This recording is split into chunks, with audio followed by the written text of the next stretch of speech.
এগিয়ে আসুন বাবু, বসুন। এই কাজ দেখুন স্কুলে কি দিয়েছিল আজকে। এখানে আসুন বাবু, বসুন। আজকে আমি বলবো না, আপনি বলুন তো কি কাজ দিয়েছে। এটা কি অঙ্ক? ইংরেজি অঙ্ক না বাংলা অঙ্ক? এগিয়ে নিয়ে আসুন, এখানে এগিয়ে নিয়ে আসুন। বলুন এটা কত আগে তাই বলুন।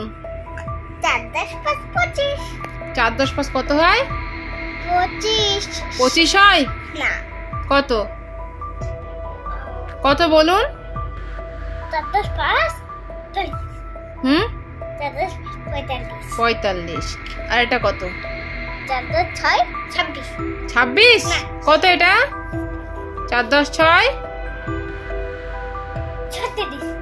পেটাবো একদম। প্রত্যেকদিন লিখছেন আর এখনো কোনো। এগিয়ে আসুন এখানে। এই 45 আর এই 46, ঠিক আছে? এই 3 লাইন করে লিখুন, সুন্দর করে লিখুন। আজ সন্ধ্যাবেলা আবারও সোনাকে নিয়ে পড়তে বসিয়েছিলাম এবং স্কুলের যে কাজগুলো ছিল সেগুলোই নিয়ে একটু ওকে লেখাচ্ছিলাম। হাই গাইস, আপনারা সবাই কেমন আছেন? আশা করছি ভালো আছেন, আমরাও ভালো আছি। সো ভিডিওটি দেখতে থাকুন।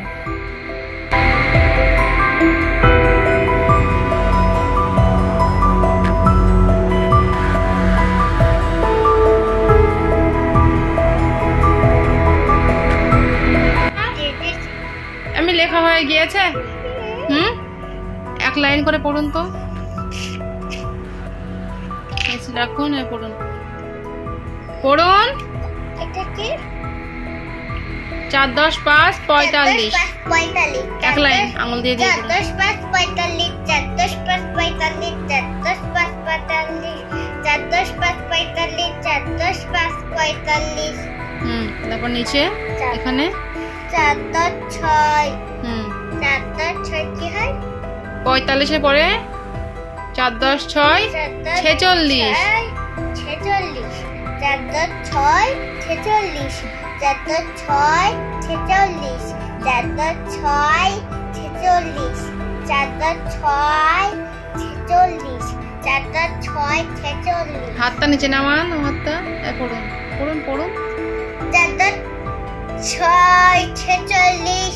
ব্যাস, অন্য সাবজেক্টে খাতা বার 4 করুন। 10 6 আর পড়তে হবে না। কি কাজ দিয়েছে দেখি অন্য খাতায়। আবার এই খাতা দেখুন, ইংরেজি খাতায় ভি লিখতে দিয়েছে 1 পৃষ্ঠা, ঠিক আছে? লিখুন সুন্দর করে। খাতার কাজগুলো ফারিয়া তার আম্মির কথা মতো একটা একটা করে লিখে লিখে কমপ্লিট করার চেষ্টা করছিল।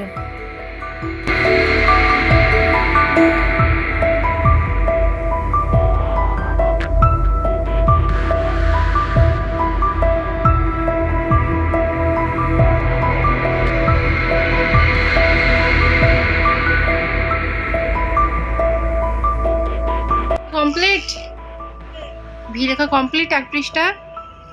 এগিয়ে আসুন, 1 লাইন পড়ুন তো একটু। কিছু কিছু ভি কিন্তু ওই ব্যাখ্যা হয়ে গিয়েছে। আচ্ছা, অন্য খাতা বার করে নেবার। এই বাংলা খাতায় দিয়েছে মধ্যাংশ, ঠিক আছে? এই দাগ পর্যন্ত 3 লাইন লিখুন সুন্দর করে। উপরে মাথায় মাত্রা দিয়ে লিখবেন।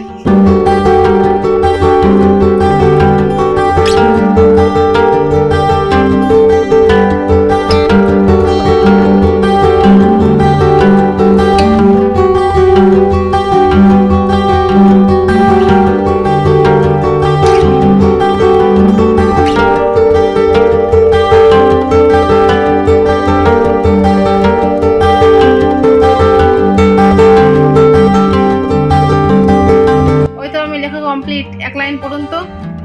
মধ্যাংশ মধ্যাংশ মধ্যাংশ মধ্যাংশ মধ্যাংশ মধ্যাংশ মধ্যাংশ মধ্যাংশ। ব্যাস, একটু পড়া পড়তে হবে এবার। হ্যাঁ,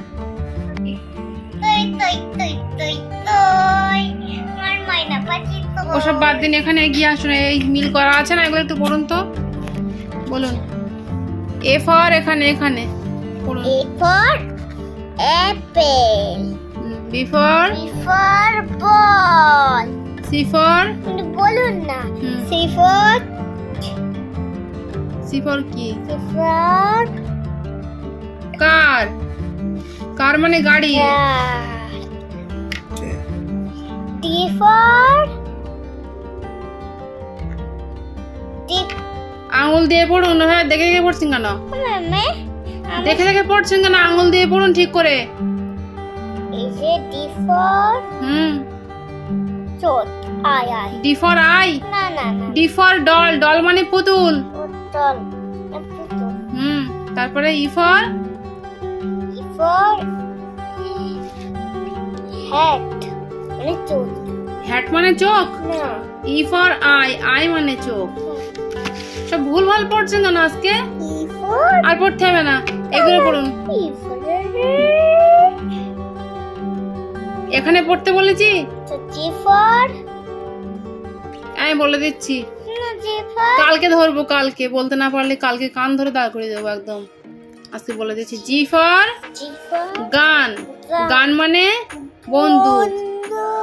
এইচ ফর হ্যাট। হ্যাট মানে টুপি। টুপি। K for K for kite. Kite. Kite মানে ঘুড়ি। ঘুড়ি। P for P for parrot parrot. মানে টিয়া পাখি। K for R for R for rat. Rat. Rat মানে ইঁদুর। ইঁদুর। মনে থাকবে? मैंने पढ़ते था हमने तो देन না, हमने तो देन पढ़ते था কথা ওইভাবে বলতে হয়। पढ़ा तो हमने तो दिन ना ये तो दिन একদম না, একদম না। তো এভাবে একটা একটা করে খাতার কাজ লেখা কমপ্লিট হয়ে যাওয়ার পরে ওকে আমি একটু দুটো সাবজেক্টের পড়া পড়িয়ে নিয়েছিলাম, তারপরে ওকে ছুটি দিয়ে দিয়েছিলাম। সুতরাং আজকের ভ্লগ আমাদের এটুকুই। দেখা হচ্ছে আবারও এক নেক্সট ভ্লগে। ভিডিওটি ভালো লাগলে ভিডিওটিতে একটি লাইক দিয়ে আমাদের চ্যানেলটিকে অবশ্যই সাবস্ক্রাইব করবেন। Thank you. শর্ট শর্ট এটা পড়ুন। আনে বলে না মুদ্রাংশ ডয় শূন্যটা সরো সরো এটা বলুন। মুদ্রাংশ ডয় মধ্যাংশ চন্দ্রবিন্দুর আকার। মুদ্রাংশ চন্দ্রবিন্দুর আকার। ডয় শূন্য র ষাট। ষাট মনে থাকবে তো? মনে থাকবে তো? হ্যাঁ, এটা পড়ব। আজকের মতো এটুকুই। দেখা হচ্ছে নেক্সট ব্লগে।